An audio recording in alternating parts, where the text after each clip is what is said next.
Welcome to Telugu focus TV. నేను మీ శ్రీనివాస్ రెడ్డి. జగన్మోహన్ రెడ్డి గారు AP ప్రభుత్వం పైన అంటే కూటమి ప్రభుత్వానికి మరో డిమాండ్ అయితే చేస్తున్నారు. ఇంతటికి ఏంటి ఆ డిమాండ్ ఏమని తెలుసుకునే ముందు తప్పనిసరిగా మీరు కనుక జగన్మోహన్ రెడ్డి గారి అభిమానులైనా లేదా చంద్రబాబు నాయుడు గారు, పవన్ కళ్యాణ్ గారి అభిమానులు అయితే వీరికి సంబంధించి మరిన్ని అప్డేట్స్ మీ ముందుకు తీసుకొస్తుంది మా తెలుగు ఫోకస్ టీవీ ఛానల్. కాబట్టి మా ఛానల్ని సబ్స్క్రైబ్ చేసుకుని పక్కనే ఉన్న బెల్ బటన్ ఒకటి మాత్రం మర్చిపోకండి. అయితే ఒక చిన్న రిక్వెస్ట్ ఏంటంటే ప్రతి పార్టీకి సంబంధించి జగన్మోహన్ రెడ్డి అభిమానులైనా, చంద్రబాబు నాయుడు గారు, పవన్ కళ్యాణ్ గారి అభిమానులు అయితే తప్పనిసరిగా ప్రతి ఒక్క ఫ్యాన్కి సంబంధించి అంటే వాళ్ళ యొక్క అభిమాన రాజకీయ నాయకుడికి సంబంధించి 50 లైక్లు 50 కామెంట్లు అయితే చేయాలని కోరుకుంటున్నాను. సరే, ఇక మనం ఏంటి జగన్మోహన్ రెడ్డి గారు కూటమి ప్రభుత్వాన్ని ఏం కోరుకుంటున్నారు, ఏమి డిమాండ్ చేస్తున్నారు అని కదా మనం చూసినట్లయితే ఏపీలో మనం కనుక చూసినట్లయితే సీఎం జగన్మోహన్ రెడ్డి గారు ఈ ప్రభుత్వం పైన మళ్ళీ విమర్శలు అయితే కురిపిస్తున్నారు. అయితే చంద్రబాబు నాయుడు ఇచ్చినటువంటి ఎన్నికల హామీల పైన కూడా ట్విట్టర్ వేదికగా కూడా ఆయన కొన్ని ప్రశ్నలు అయితే సంధించారు జగన్మోహన్ రెడ్డి గారు.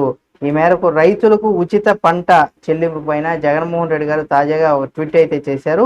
2023-24 ఖరీఫ్ సీజన్కి సంబంధించి ఉచిత పంట బీమా ప్రీమియాన్ని ప్రభుత్వం ఇప్పటికి కూడా చెల్లించలేదనేసి కూడా, దాంతో రైతులకు ఉచిత పంట బీమా చెల్లింపు నిలిచిపోయేటువంటి ప్రమాదం ఉందనేసి కూడా జగన్మోహన్ రెడ్డి గారు అయితే ఆందోళన అయితే వ్యక్తం చేస్తున్నారు.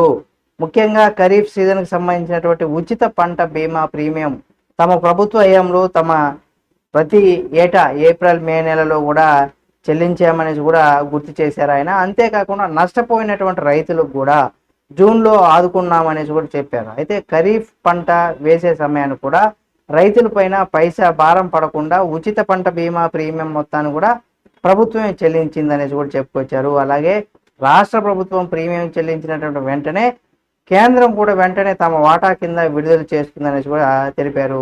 ఇదే కనుక జరిగితే సుమారు 30 రోజుల్లో బీమా కంపెనీల బీమా కంపెనీలు పంట నష్టపోయిన రైతులకు పరిహారం చెల్లిస్తుందనేసి కూడా చెప్పుకొచ్చారు. అదే మాదిరిగా మనం చూస్తే మన ప్రభుత్వ హయాంలో అంటే జగన్మోహన్ రెడ్డి గారు ప్రభుత్వం ఉన్నప్పుడు కూడా 54.55 లక్షల మంది రైతులకు కూడా గతంలో ఎన్నడూ లేని విధంగా 7,802 కోట్ల రూపాయలు మేము అందించామనేసి కూడా, వారికి అండగా ఉన్నామనేసి కూడా జగన్మోహన్ రెడ్డి గారు అయితే చెప్పుకొచ్చారు. అయితే తద్వారా ఉచిత పంట బీమా విషయంలో ఆంధ్రప్రదేశ్ ఏదైతే ఉందో అన్ని రాష్ట్రాల్లో కొంత ఆదర్శంగా నిలిచింది, అన్ని రాష్ట్రాలకు కూడా అని చెప్పుకొని జగన్మోహన్ రెడ్డి గారు అయితే చెప్పుకొచ్చారు. అయితే 2023-24 ఖరీఫ్ సీజన్కి సంబంధించి మనం చూసినట్లయితే ఎన్నికల కోడ్ కారణంగానే ప్రీమియం చెల్లింపులు నిలిచిపోయాయని, ఆ తర్వాత వచ్చినటువంటి కూటమి ప్రభుత్వం వెంటనే స్పందించి చెల్లించాల్సి ఉన్నప్పటికి కూడా దాని గురించి పట్టించుకోలేదని, రాష్ట్ర ప్రభుత్వం ఇప్పటికైనా ప్రీమియం కట్టకపోవడంతో కేంద్రం కూడా తమ వాటాని ఇప్పటికి కూడా ఇవ్వలేదని, ఇప్పటికీ జూన్ జూలై మాసాలు గడిచిపోయినా ఆగస్టు ఇంకొక 20 రోజుల్లో కూడా మనకు పూర్తి కావస్తుంది, అయినా ప్రభుత్వంలో ఎలాంటి కదలిక లేకపోవడం కొంత బాధాకరంగా ఉంది, విచారకరంగా ఉందనేసి కూడా చెప్పుకొచ్చారు. అయితే ఇక్కడ మనం కనుక చూసినట్లయితే ఈ సంవత్సరం కోస్తాలో అతివృష్టి, రాయలసీమలో కరువుల వల్ల కూడా పంటలు దెబ్బతినేటువంటి ప్రమాదం నెలకొందనేసి, ఇలాంటి పరిస్థితుల్లో కొంత రాష్ట్ర ప్రభుత్వం కొంత ఉదాసీనత వల్ల కూడా రైతులకు నష్టపోయేటువంటి అవకాశం ఉంది. కాబట్టి వెంటనే ఇకనైనా మేలుకొని ఉచిత పంట బీమా ప్రీమియం తక్షణమే చెల్లించి రైతులు పంట బీమా కింద చెల్లింపు జరిగేలాగా కూడా చర్యలు చేపట్టాలని కూడా జగన్మోహన్ రెడ్డి గారు అయితే కోరుకుంటున్నారు.